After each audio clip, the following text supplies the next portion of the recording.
Bonjour people and welcome back to another review. This time we are continuing our Spider-Man 3 trend and we are looking at the new Goblin, aka Harry Osborn. So we had a look at his pops, Willem Dafoe's Norman Osborn's Green Goblin previously. So I thought, why not? Let's have a look at the son. Unlike his pops, he's not dressed as a goblin and he comes with a sky stick, which was the subject of much ridicule back in the day, if I remember correctly. For the record, a sky stick is actually a good idea. I mean, like, if you watch Arcane, the firelights fly around in these things. Yeah, he looks like a skier. And for a goblin, obviously, that's not a very good effect, is it? But conceptually, it's not bad. So let's have a look at Harry in greater detail. Unlike his father, he actually does clamp to his glider a whole lot better. Still not saying a lot though, let's be honest. Let's zoom in on good old Harry and let's see what he's got going on. So he has a face mask. This is not removable, but it's still decently sculpted. You can see the grey lenses, green all over. He has some detailing on the side. It's hard to tell because of this light, but there are some grooves right there. This carries on all the way around to the back of his head. You can see his hair has some nice detailing on it. If we carry on down the body, we can see there is some very nice detailing on the back. There is a sheath which is sculpted in right there, but it does not hold anything. I imagine that would be where he would put this sword. His primary colour is black, obviously. Green elbow covers right there. On his knuckles there's a bit of green. Continue around to the front, some strap detailing continues on down his shoulders. His abs are sculpted pretty nicely. You've got like a zip line going down the front there. You have a belt molded in around his waist, and you've got some more belts molded in around there. There's a peg there, which makes me think I'm actually missing something from him. His boots have some decent sculpting down there. They're not rivets obviously, but there is like dot work going all the way around, and continues on down to the tops of his boots. So detailing is not bad at all. Let's have a look at some of New Goblin's accessories. We'll start with his sky stick, and this is actually pretty decent. It is primarily white. There is some discoloration going on here. That's because my figure's old. You know, I've had him since the movie came out. You've got some dark grey / black and some nice kind of... Again, I'm not going to use the word rivets because it's not, but it's a bumpy texture on here, which is actually really, really nice. You have some green on the top of the turbines here and some actual silver in the middle for his control panel. And interestingly, and here we go, you won't be able to see this, but there is some wording around here that says magnetic field, danger, and caution. So a little bit of attention to detail, that's really cool. You have some translucent orange for flames from the thrusters, and that works in a gimmick where you've got a shootable disc, and you do that by pushing in the flames. Doesn't shoot very far though. But if you have a look at the disc, it's got some detailing on it as well. You've got some grooves all along here. These are slots cut out.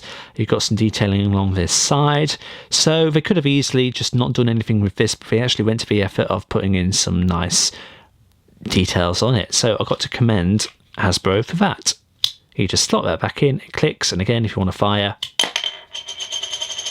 That actually shot a bit further this time. Interesting. Slot it in. On the underside, again, you've got some detailing, and I'm actually impressed with this thing. Quite impressed. Other little accessories Harry comes with. You've got a bat boomerang here. It's just dull silver grey, but there is some, guess what, detailing along the middle there. It would have been a bit better if they painted that orange, because, again, it does come from one of these pumpkin bombs. But, you know, it is what it is. It's fine. Pumpkin Bomb, again, like with the Green Goblin figure that we covered previously. Orange, there's some green in the middle, there's some little green dots along the circumference of that middle, so that's good. And then last but not least, Harry does come with a sword. Nice silver blade, a green handle, some... I'm just going to use the word rivets now, I don't know if it's right or not, but there's some rivets along it. Like hand grip sort of thing. The blade is textured along the bottom there, a bit like a steak knife in a way, some jagged bits. There's some cutouts along the body of the blade. So yeah, really nice. Harry can hold the blade, as we saw earlier. He has one hand, which allows him to just grasp it like that. This hand, right, is sculpted in a way that in theory it should be able to hold this pumpkin bomb. And I say in theory. It doesn't. I don't know if it once did, but it doesn't. It can't grasp. Look at that. Look. You'd have thought that's in? Nope. Definitely not. Very, very disappointing. I have to knock off points for that. In terms of articulation, New Goblin can turn his head all the way round thanks to being a ball joint. He can look up that far, so nothing really. And he can look down like that, which again, that's nothing. If you want to, you could decapitate him. Plugging that back in. He can rotate his arms all the way round. He can lift them up a decent amount, to be honest. He has a double bend at the elbow, which is more than his father does, but he's got nothing at the wrist instead. He has an ab crunch. Because I've used this figure and abused it for so long, it is weak and floppy. So that's a shame. But at least he's got that. He has a waist swivel. He can spread his legs beautifully. He can kick up that far. I am twisting his waist there to give the illusion of a higher kick, but he can kick up that far.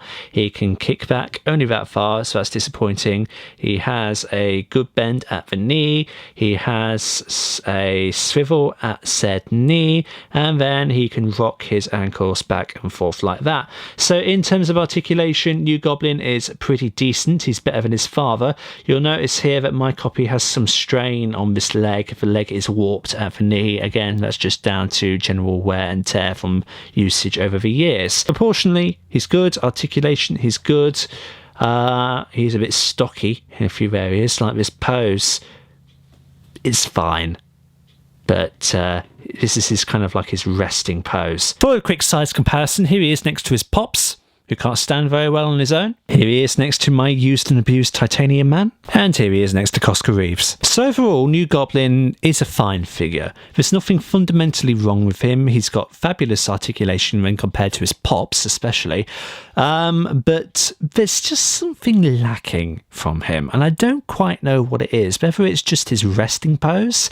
It's natural enough, but I don't know. There's something about it. The gimmicks that he comes with, again, his glider is pretty good, and I like the disc shooting function, but he can't hold any of his other accessories apart from his sword.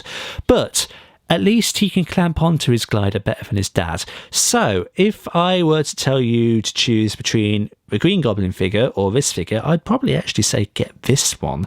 But there's still better Goblin figures out there on the market. Marvel Legends has a much better selection than the Spider-Man 3 line. So this is okay. If you're a completionist and you collect the films, by all means get him.